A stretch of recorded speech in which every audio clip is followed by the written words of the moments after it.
Olá, queridos amigos, irmãos, irmãs em Cristo, sejam muito bem-vindos ao canal da New Hope no YouTube. Espero que vocês tenham tido uma boa semana e que estejam com os corações abertos para a meditação deste dia. A meditação de hoje se baseia num texto do Antigo Testamento, a história do povo de Deus quando atravessava o deserto depois de terem saído do Egito.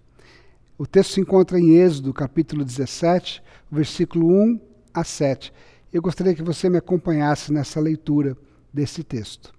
Diz assim a palavra de Deus: Toda a comunidade de Israel partiu do deserto de Sim, andando de um lugar para o outro, conforme a ordem do Senhor. Acamparam em Refidim, mas lá não havia água para beber. Por essa razão, queixaram-se a Moisés e exigiram: Dê-nos água para beber. Ele respondeu: Por que se queixam a mim? Por que colocam o Senhor à prova? Mas o povo estava sedento e reclamou a Moisés: Por que você nos tirou do Egito? Foi para matar de sede a nós, os nossos filhos e os nossos rebanhos? Então Moisés clamou ao Senhor: Que farei com este povo? Estão a ponto de apedrejar-me.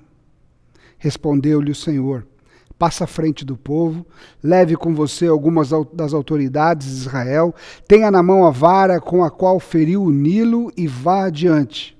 Eu estarei à sua espera no alto da rocha do monte Horebe. Bata na rocha e dela sairá água para o povo beber. Assim fez Moisés à vista das autoridades de Israel. E chamou aquele lugar Massá e Meribá, porque ali os israelitas reclamaram e puseram o Senhor à prova, dizendo: O Senhor está entre nós ou não? Vamos orar. Senhor, fala conosco através da meditação da Tua palavra nesse texto que acabamos de ler. Venha trazer ânimo, conforto e esperança ao nosso coração diante dos momentos difíceis que vivemos nos dias de hoje por conta dessa pandemia. Fala conosco, em nome de Jesus. Amém. Um dos equipamentos mais importantes de um soldado, além de seu fuzil, é o seu cantil. Eu me lembro dos meus tempos no Exército Brasileiro. Antes de quaisquer exercícios que nós fazíamos, tínhamos que fazer o apronto final, ou seja, checar todo o equipamento e entre eles o cantil. O cantil precisava estar cheio e ser enchido sempre que possível. Mas, às vezes, durante os exercícios, a água acabava e não tínhamos como reabastecer o cantil. E quando o cantil ficava vazio, a moral da tropa também diminuía, pois a água era essencial para seguirmos em frente. Quando o cantil esvaziava, a moral da tropa diminuía. Na meditação dessa manhã, no texto que acabamos de ler, encontramos o povo de Israel com os cantis vazios. E eles estavam no lugar deserto e eles não tinham água para beber. Mais de um mês já havia se passado desde a triunfante travessia pelo Mar Vermelho, quando as águas se abriram diante de Israel e o povo de Deus passou a pés secos por entre o mar. Agora, aquela multidão de aproximadamente 2 milhões de pessoas, entre homens, mulheres, crianças e os estrangeiros que estavam com eles, estavam montando acampamento no chão duro e pedregoso de um lugar chamado Refidim, próximo ao Sinai. O grande problema é que não existe ali sequer um veio de água para encher os cantis do povo que já estava sedento. Não tem água para matar a sede daquela gente. Enquanto Moisés e sua família ainda ajeitam as coisas em sua barraca e se preparam para o merecido descanso, um burburinho do lado de fora da sua tenda começa a crescer e crescer em intensidade. Moisés sai da sua tenda para ver o que está acontecendo e ele encontra uma multidão furiosa e revoltada protestando aos gritos: Dá-nos água para beber, Moisés. O povo padecia de sede após uma longa jornada no deserto e com os cantis vazios começava a ameaçar Moisés. Essa não é a primeira vez que o povo protesta contra Moisés e contra o próprio Deus durante a jornada no deserto. Isso já fazia parte da rotina deles desde que saíram do Egito. Antes mesmo de atravessarem o Mar Vermelho, ao se verem encurralados entre o exército egípcio e o mar diante deles, eles protestaram assim, dizendo assim: foi por falta de túmulos no Egito que você nos trouxe para morrermos no deserto? O que você fez conosco, tirando-nos de lá? Já lhe tínhamos dito no Egito: deixe-nos em paz. Seremos escravos dos egípcios, antes ser escravos dos egípcios do que morrer no deserto. Depois, mesmo tendo visto o milagre de Deus abrindo as águas, ao acamparem junto às águas amargas de Elim, reclamaram novamente com Moisés, dizendo: que beberemos? Ainda, quando chegaram ao deserto de Sim, após semanas de jornada, murmuraram novamente, agora por causa da comida. Eles disseram: quem dera a mão do Senhor nos tivesse matado no Egito. Um pouco exagerado, mas é isso que eles estão falando aqui. Lá nós sentávamos ao redor das panelas de carne e comíamos pão à vontade. Mas vocês, aqui Deus e Moisés no caso, nos trouxeram a esse deserto para fazer morrer de fome toda essa multidão. Mas agora, em Refidim, a revolta parece um pouco mais séria do que essas anteriores. Em pé do lado de fora de sua tenda, Moisés não se depara apenas com uma simples murmuração ou reclamação. Vários israelitas exaltados gritam contra Moisés, segurando pedra nas mãos, prontos para atirá-las em Moisés. Moisés tenta argumentar, ele diz: por que se queixam a mim? Por que colocam o Senhor à prova? Mas a tensão aumenta. Eles respondem: por que você nos tirou do Egito, Moisés? Foi para nos matar de sede, matar nossos filhos e os nossos rebanhos? Bastava o cantil esvaziar para aquele povo começar a murmurar. Mas agora, ao segurarem pedras nas mãos, em frente à tenda de Moisés, Israel está se rebelando contra a liderança de Moisés e colocando Deus à prova. Israel está prestes a rejeitar Moisés e destituí-lo como seu líder e, consequentemente, destituir o próprio Senhor como seu Deus. Para muitas pessoas, o relacionamento com Deus é uma gangorra. Um sobe e desce, basta o cantil secar para Deus ser questionado, basta uma crise surgir para Deus ser rejeitado. Até buscamos mais a Deus em meio ao sofrimento, em meio à dor, em meio às necessidades, mas se a resposta demorar, ou se a resposta não é aquela que esperamos, logo pensamos que Deus nos abandonou ou que Ele não se importa conosco. Às vezes temos uma grande dificuldade de enxergar Deus ao nosso lado quando as coisas não andam como planejamos. E uma facilidade de nos esquecermos de tudo aquilo que Deus já fez por nós em nossas vidas. Mesmo aqueles que já foram tremendamente abençoados por Deus, facilmente se esquecem das bênçãos recebidas quando enfrentavam dificuldades na vida. Eu lembro de um rapaz casado com uma moça da igreja que eu pastoreava há muito tempo atrás. Ele nunca gostou de ir na igreja, levava uma vida como bem entendia. Mas, certa vez, seu filhinho foi diagnosticado com uma doença gravíssima. Ele correu com a esposa para a igreja em busca de oração e da ajuda de Deus. E até afirmou um compromisso. Ele afirmou que se Deus salvasse o seu filho, ele iria fazer parte daquela comunidade e ele iria servir a Deus. A igreja, claro, abraçou o casal, dobrou os joelhos e orou muito por aquela criança. E para a alegria dos pais e surpresa dos médicos, num segundo exame que a criança teve, os resultados foram negativos para qualquer enfermidade. Festejamos muito, mas o pai da criança nunca cumpriu o voto feito diante de Deus. Pouco tempo depois, voltou à mesma vida que tinha antes, longe da comunidade, longe da comunhão com a igreja e longe dos caminhos de Deus.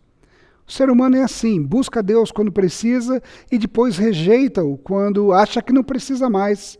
Vive como se Deus não existisse, mas quando as coisas apertam, culpam a Deus pelas tragédias. Mas a boa nova nessa história é que, apesar da rejeição de Israel a Moisés e a Deus, Deus jamais rejeita o seu povo. Israel ainda não conhecia direito o Deus que havia tirado aquele povo do Egito. Mas em cada um desses episódios dramáticos vivido por esse povo, o Deus de Abraão, Isaque e Jacó, ele vai se mostrando, se revelando mais e mais como o Deus presente e o Deus daquele povo. Ao abrir o mar, ao tornar as águas amargas em águas potáveis, ao mandar o maná e as codornizes, o Senhor se manifestou como o Deus daquele povo. Não foi Israel que escolheu Deus, mas Deus havia escolhido Israel. E por mais rebelde, cabeça dura que aquele povo fosse, Deus jamais o rejeitaria. Enquanto os homens de confiança de Moisés tentam conter a rebelião na frente de sua tenda, o grande líder, desolado, retorna rapidamente para dentro dela. Moisés, então, ajoelha-se diante de Deus e pergunta: que farei com este povo? Estão a ponto de apedrejar-me. Deus então responde a Moisés e diz assim: passa à frente do povo, leve com você algumas das autoridades de Israel, tenha na mão a vara com a qual você feriu o Nilo e vá adiante. Eu estarei à sua espera no alto da rocha do Monte Horebe. Bata na rocha e dela sairá água para o povo beber. Deus se manifesta mais uma vez àquele povo através de Moisés. Não por causa da murmuração, ou não porque se sentia ameaçado ou pressionado por eles, mas por amor ao seu próprio nome e à sua santidade. Moisés então sai de sua tenda com o cajado na mão, aquele mesmo cajado que havia ferido o Nilo e transformado as águas em sangue. Deus acabara de falar com Moisés. Seu semblante não é mais o semblante de medo ou preocupação. Moisés sabe o que tem que fazer. Ele sabe que pode confiar em Deus. Ele sabe que Deus vai agir. Ao ver a determinação de Moisés e o cajado em suas mãos, o povo se cala e abre espaço na medida em que Moisés avança. Alguma coisa vai acontecer. Eles não sabem ao certo o que, mas alguma coisa vai acontecer. Eles conhecem aquele olhar de Moisés. Moisés toma consigo apenas alguns anciãos do povo, ele manda o povo esperar e desaparece pelo caminho empoeirado em direção ao norte, como quem vai em busca de ajuda. Moisés se dirige a Horebe, que significa lugar deserto, pedregoso, e ali se encontra com o Senhor sobre a rocha certa, o lugar combinado. Moisés então estende o seu cajado e com força bate na rocha, que imediatamente começa a jorrar água abundantemente. Mas quanta água seria necessária para matar a sede de mais de 2 milhões de pessoas, fora os animais? Horebe fica a 25 quilômetros de distância do acampamento de Israel em Refidim. A água que Deus faz jorrar abundantemente da rocha em Horebe, ela escorre da rocha e encontra o seu curso natural pelo deserto. O veio d'água ganha força na medida que a rocha continua jorrando mais e mais água e logo se transforma em um riacho que alcança a comunidade de Israel em Refidim. A comunidade de Israel é então surpreendida com a chegada das águas, que cortam todo o acampamento de Israel, trazendo vida e matando a sede de todos. O povo enche os cantis, enquanto as crianças brincam de espirrar água uma nas outras. Deus não dá àquele povo um simples poço, uma bica, mas Deus dá um rio de água pura e cristalina. E é água para toda a gente, para todo gado, para toda a terra. Deus dá água em abundância, porque é assim que Deus manifesta a sua presença e a sua graça em meio ao seu povo. Deus é abundante em graça. Deus, ele é abundante em misericórdia. Deus não rejeita esse povo miserável que merecia ter morrido seco no deserto, essa é a verdade. Mas Deus não rejeita o povo que escolheu. Ao contrário, os abençoa abundantemente, pois Deus tem um plano maior na história através daquele povo. Um plano abundante, assim como eram abundantes as águas que jorravam da pedra e agora matavam a sede dos israelitas e enchiam seus cantis vazios. Daquele povo viria o Messias prometido, o Cristo, aquele que é a fonte da água viva, que mata a sede de quem beber de sua água, que enche o cantil sedento, o cantil vazio do sedento, que faz jorrar um rio de água viva do interior dos que creem em seu nome. Cristo é a rocha, é a pedra fundamental da igreja e é a água que mata a nossa sede. Jesus é o Deus conosco, Ele é o rio de água viva que flui do trono de Deus, Ele é quem dá a vida. Diante da dúvida do povo se Deus estava com eles, o Senhor se faz presente de forma abundante. Por isso Moisés, e o texto diz, chamou aquele lugar Messá e Meribá, porque ali os israelitas reclamaram e puseram o Senhor à prova, dizendo: o Senhor está entre nós ou não? Deus certamente estava com aquele povo, apesar da murmuração. Deus estava com aquele povo que escolheu, apesar da dureza do coração deles, a dificuldade que eles tinham em confiar no Senhor. Assim como Deus está presente, está conosco aqui neste momento, apesar também das nossas dúvidas, apesar das nossas incertezas, apesar da nossa pequena fé. Assim como Deus matou a sede de Israel, Ele continua matando a nossa sede também. Não somente a sede física, mas a sede espiritual. Deus está conosco em meio a esta pandemia, em meio às crises políticas que nós estamos vendo lá no Brasil, em meio às dificuldades que temos enfrentados no dia a dia por causa desse vírus. Deus está conosco em todo o tempo. E Cristo continua a fazer jorrar rios de água viva nos corações daqueles que se entregam a Ele e o confessam como Senhor. E Ele continuará se manifestando abundantemente na vida do seu povo. Por isso a gente não precisa ter medo. Beba dessa água que Cristo oferece. Por isso nós não precisamos duvidar do amor de Deus, porque Deus nos ama apesar de nós mesmos. E Ele já demonstrou esse amor na cruz do Calvário, quando Ele deu o seu Filho para morrer no nosso lugar, porque Ele amou o mundo de tal maneira que Ele não foi capaz de deixar-nos na morte, mas Ele nos deu vida através de Jesus.